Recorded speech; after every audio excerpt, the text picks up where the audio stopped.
Okay. Kenn ang'o ginutimo sani? Okay, yiero mar party dwaro niya kalure gi katiba mar Kenya. Ing'eni samoro kango be osiepna to samoro bende nikech ajendo rumo negi. Koro yoro ni ena tich ne pinga nikech okia niya political party ka political party winjo be nosetimo grassroots elections 3 years within 3 years before election. Mano chik mane ke? Iwinjo political parties act what section mane? Then section mane? Ida ke wache. Iwinjo political parties act dwaro ni at least a year and a half before election, meaning 3 years before election process no winjo be nosetim. Mar ariyo inya time through consensus. Most cases, most cases, mane ma they apply. What they bedo gi consensus, what they bedo gi filling in, but ng'eny karwa to ok dhi bedo filled in nikech waonge gi structures, koro wadhi set up the structures. Tang'eni ODM dhi timo filling in nikech they can't even afford pesa nyenja mwonyo te ma ok ginyalo afford timo go kata grassroots election. Koro gidhi timo election, because they can't afford election. Koro gidhi timo filling in, then giriembo jomodo. But the worst near ji osewegi tek, koro akia kata joma dhi chunge kombe gigo gin mag. But gima dwa wacho ni as UDA en a party ma form government kawuono. Sirikal nyo William Ruto kawo ka ne nitie a lot of challenges. And gima ne timore ni William Ruto no kawo presidency ka ne obedo passive no work outside government. Ka system to gi deep state ng'e kuma nyocha nitie kokango gin. Koro sama no donjo ne en gi ne ng'ikni ne problems nitie kabisa, but nikech en ng'ama sharp president osekelo everybody on board. Ma joma ne chendo ka joma nyo jobless ineno kimanyo ne gi jobs.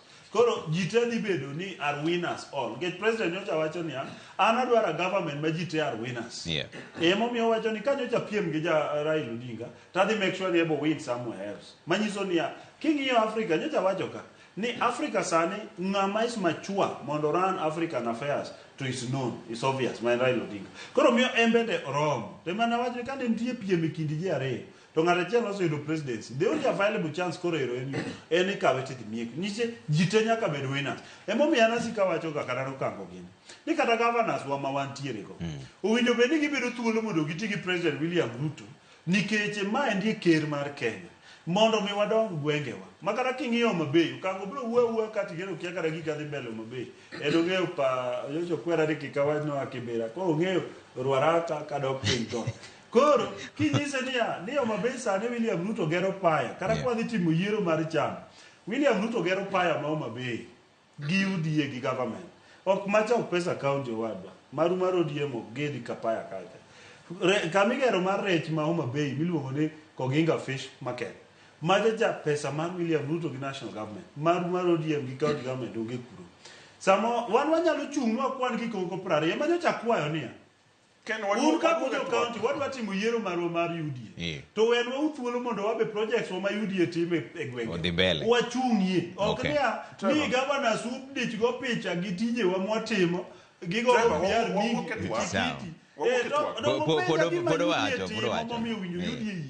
Wan kaka jo UDA waneno ni UDA gero Mfangano ring road. Waneno ni UDA gero Rusinga ring road. UDA gero Sindo nyaka Mbita nyaka gini manotamo mbadi higa 15 igero sana. Ang'o ma mondo wa identify gi UDA mondo daga chiel watieki sakoro rumo daga chiel kaka Kenn Ondiek odendo